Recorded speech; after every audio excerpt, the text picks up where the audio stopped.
Oke, kenalin, gue Agung dari Bengkel Abang 4x4. Gue adalah salah satu generasi kedua penerus dari bengkel ini.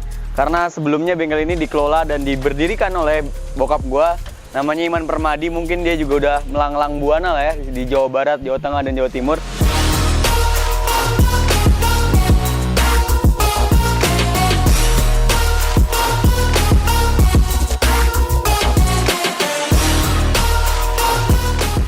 Bengkel Abang 4x4 ini sebenarnya didirikan sejak awal memang dispesialisasikan untuk kendaraan 4x4 ya. Terkhusus kendaraan-kendaraan yang memang di dalam dunia otomotif off-road gitu.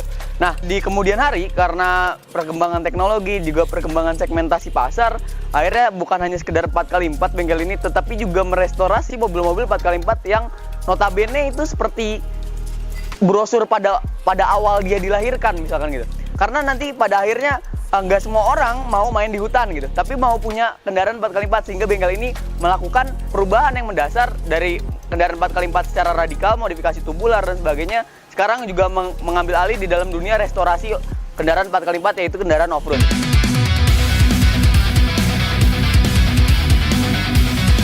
Prinsip bengkel ini adalah menyarankan konsumen sesuai dengan selera konsumen, tapi kita batasi kemauan konsumen, nafsu konsumen agar sesuai kantongnya dia, sehingga dia off-road happy, nggak mikirin soal kantongnya tuh ludes apa enggak gitu. Mungkin ya kalau di bengkel sekarang orang bikin kendaraan 4x4 itu nggak sekedar pengen main di hutan, tapi juga bagaimana dua hal. Dia main di hutan bisa, main di mall juga bisa. Itu yang paling penting tuh. Karena kondisi segmentasi pasar pada akhirnya berubah nih. Terutama pasca Covid ini ya. Kenapa gue bilang pasca Covid? Karena Covid ini eventnya dikit, sehingga orang, gue punya kendaraan 4x4 tapi gue pengen mejeng di mall. Cocok nggak ya kalau gue restorasi ataupun gue modifikasi? Nah, di bengkel ini akhirnya udah hampir 10 tahun belakangan ya, karena segmentasi pasar lama-lama berubah, akhirnya bengkel ini juga melayani restorasi klasik gitu. Restorasi yang sesuai dengan brosur, misalkan Toyota tahun 77, kita cari dulu di Google misalkan. Oh, Toyota tahun 77 sesuai brosurnya begini. Nah, itu kita restorasi bagaimana Toyota tahun 77 itu sesuai dengan brosurnya. Nah, ini yang apa ya? Yang coba kita pikirkan bahwa ada hal-hal di mana off-road itu nggak hanya sekedar modifikasi radikal, tapi bagaimana dipercantik dengan tangan-tangan magis.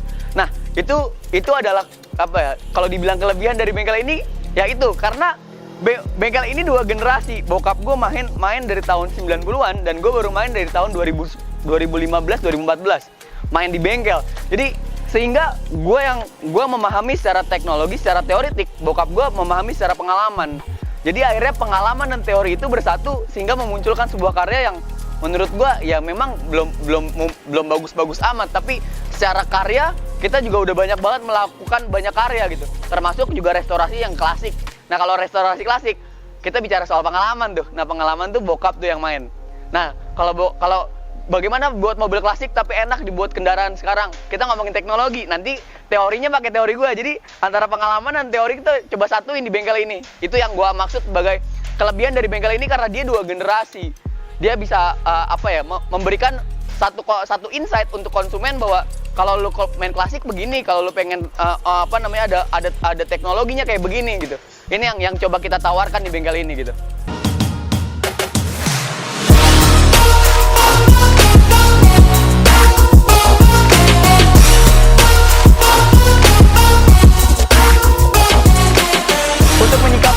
Banyak anak muda yang udah mulai menyukai off-road. Di bengkel kita tuh punya prinsip namanya off-road bijak. Off-road bijak itu adalah menyesuaikan kantong. Jadi jangan sampai off-road lu ngeludesin kantong nih. Tapi bagaimana off-road yang bisa buat lu happy. Nah, happy itu kan bukan masalah cuma sekedar kantong, tapi masalah hati. Nah, balik lagi, kalau kita bicara soal kantong untuk anak muda ya, jangan terlalu muluk-muluk untuk bicara soal beli ini, beli part ini. Tapi cobain dulu satu-satu per part sesuai keterbutuhan lo gitu.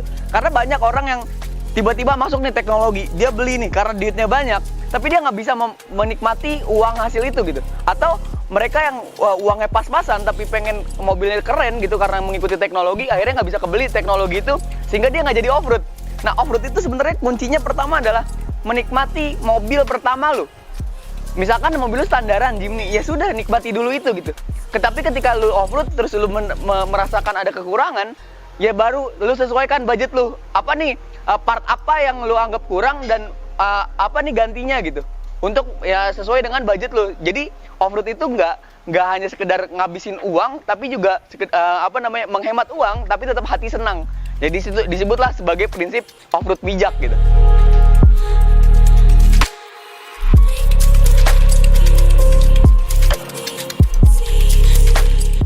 Untuk yang baru biasanya ya rata-rata pasti ngambilnya Katana 4x2. Dia mau coba untuk convert ke 4x4, itu it's okay. Nah balik lagi, tapi untuk ketika convert dari 4 kendaraan 4x2, nggak hanya Katana misalkan, sebutlah sekarang banyak juga ya SUV untuk udah merubah ke kendaraan 4x4. Nah ini yang sebetulnya nggak hanya sekedar merubah, tapi balik lagi sesuaikan kantong budget nih. Nah ini yang kita sebut sebagai off-road bijak. Tujuannya adalah gak hanya sekedar lu ngambil kendaraan lalu lu ubah 4x4, tapi kantong lu gak bersahabat, sehingga off-road lu tuh mikirin kantong gue cukup gak ya gitu, kantong gue pas gak ya. Nah saran gue adalah ya lu beli kendaraan yang memang secara spesifikasi memungkinkan dan mumpuni, tapi secara budget lu mampu gitu, sehingga ketika lu mengconvert itu ke kendaraan 4x4, lu gak ludes-ludes amat gitu di kantong. Untuk Katana 4x2 paling pertama ya pasti ya untuk kita convert ke 4x4 dulu, itu yang paling utama. Nah ketika udah convert 4x4 paling gampang ya, kita coba ganti ban dulu deh, ban dulu aja. Karena kenapa ganti ban? Karena kalau kita udah convert 4x4, bannya mau gak mau harus mumpuni di dalam trek tanah. Tapi ya ini juga ada yang kita convert ke 4x4 dulu, ban nanti belakangan, itu juga no problem. Tapi lo harus paham, yang namanya mobil punya limit, trek punya limit, kantong lu juga punya limit. Nah, disitulah lu nggak boleh melewati batas-batas limit itu. Oke, kantong lu limit, lu cuma bisa ngubah 4x4 doang, nggak usah ganti ban. Lu nggak boleh main off-road di trek-trek yang berat. Jadi lu harus tahu, oh gue limitnya di trek-trek ringan. Ya udah lu jalanin itu. Tapi ketika lu pengen ada hawa nafsu untuk, oh gue pengen coba off-road lebih ekstrim lagi, ya coba lu sesuaikan dengan limitasi daripada kantong lu. Sesuai nggak dengan budget lu? Ketika budget lu cukup, ya sudah silakan. Artinya limit lu tadi naik lagi ke level berikutnya gitu.